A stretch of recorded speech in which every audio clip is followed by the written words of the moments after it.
At such a time when the president is saying all local authorities should improve on their service delivery, Harare City Council is one of the major examples that need a radical shift to focusing on the health of the citizens. Social media videos of Harare residents filling up containers with water just to highlight its unhealthiness as it turns green and often smelly is now a common sight. In the middle of this impasse, Council has maintained its water is clean and safe to drink.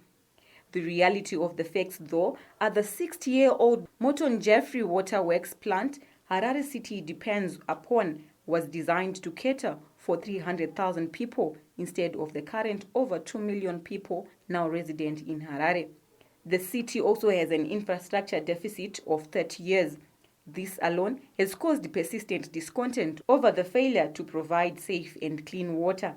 Water actually affects women and girls more than the ordinary person because the burden of fetching water from outside sources is on the young women and on the young girls, which is equivalent to, if we're putting this down to numbers, 40 billion hours worth of work fetching water a year. Harare water was condemned years ago.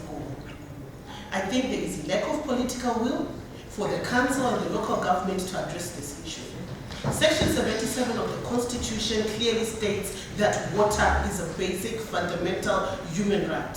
And every person actually has the right to clean, safe, potable water.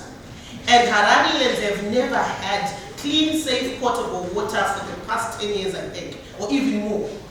If the raw water is contaminated and also the sea of Harare water is not safe to drink, I think what it basically means that we are sitting on a temple, these residents. Distraught Harare residents say it appears their concerns are no longer valued by council despite the urgency of the matter, leaving them to opt for borehole water, which sometimes is a distant away. Mvura yekunoki ine tsvina izvo zvitutobva unochera kubhoho haisi kuita zvotowaisa mubhaketi inogarira green pasi haina kutombochena mvura yacho. Mvura hatinogara tisina inoputika everyday tinenge tisina mvura uye zvekubhadhara tikuibhadhara ende iri kuya yakatodhura kutodarikidza zvainofanira kunge yakaita zvizvi yaenda nezuro yakaenda painobuda iri yegreen. Musi wa24 takatogadzirirawo kuti taakupinda mukrisimasi taifunga kuti zvinochinjawo semakore ese kuti mvura inenge yakachenawo kwangu sitorina takatombotanga taenda kupi kubhoho painouya tiri kutogeza masiweji. Harare Mayor Bernard Manyenyeni noted he is aware of the challenges in water provision, hinting council is spending more than it is generating and that he has limited powers to overturn decisions made by the board. The solutions sadly can never be instant. They are long-term and generally require new water supply sources like Kunji Dam, which has been on the cards for decades. We also suffer from the issue of having to pollute our raw water upstream, then harvest it downstream. When its quality is at its poorest. We are probably the only city which requires this number of chemicals, 7 water treatment chemicals, to treat our water, where other councils can get quality water out of just 2 chemicals.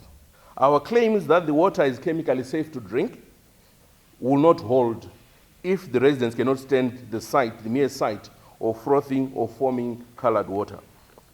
This has been caused by the shortage of our main chemicals, aluminium sulfate, sulfuric acid, HTH chlorine, and activated carbon. Almost all our chemicals are imported, and we as a city have been caught in the crisis for forex. He, however, called for caution as the city engages into measures